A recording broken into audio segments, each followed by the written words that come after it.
April 26, 2023, and this video is called Will Sea Salt Marketing Change After Fukushima Radioactive Dump into Ocean?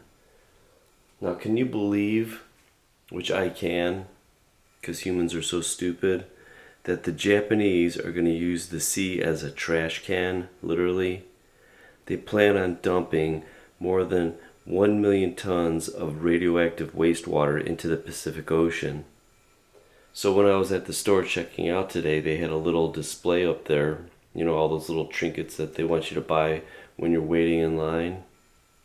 Well, lo and behold, there were these Cape Cods, and immediately what caught my attention was this sea salt.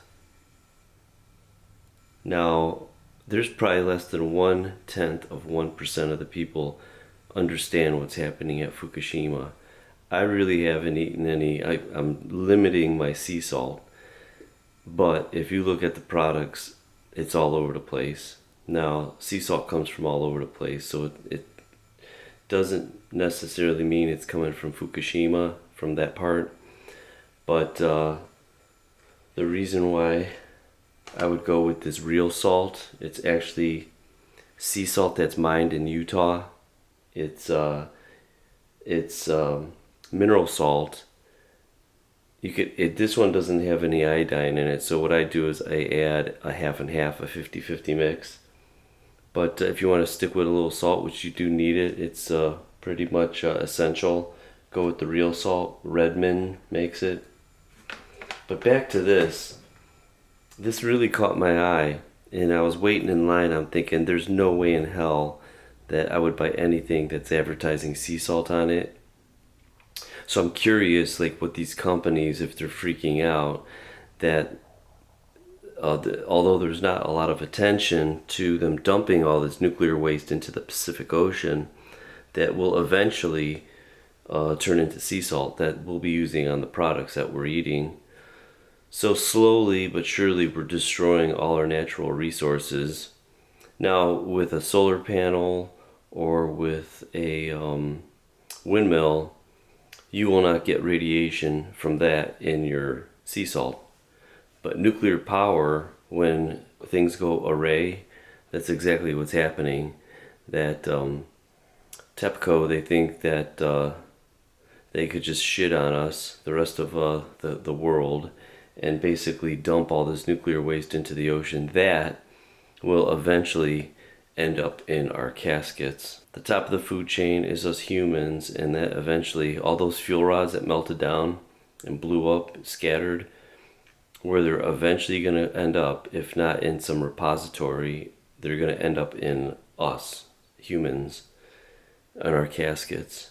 So what do you think? Do you think the marketing of sea salt is going to change, or they're just going to keep boasting about it and putting it right on front of their front packaging that brags about their sea salt? I, for one, am not going to eat it, and this is just a prop that's going to just get tossed into the trash.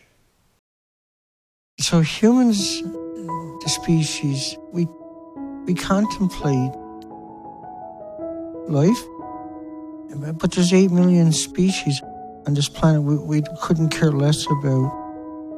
We tried to race into space, but we haven't even explored 2% of our oceans.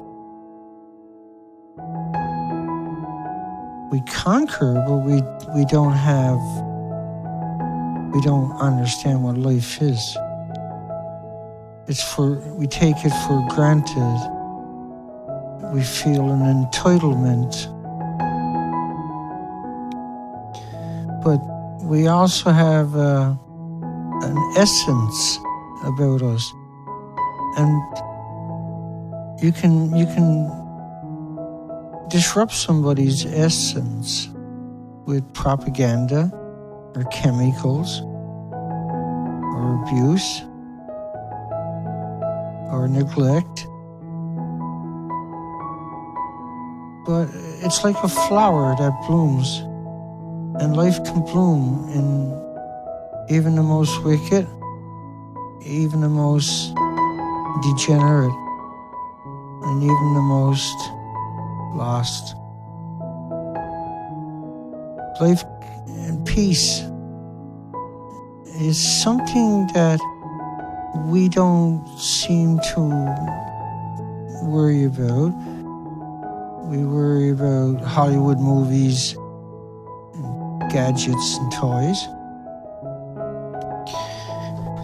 And I just don't think sometimes that reality will ever sit in.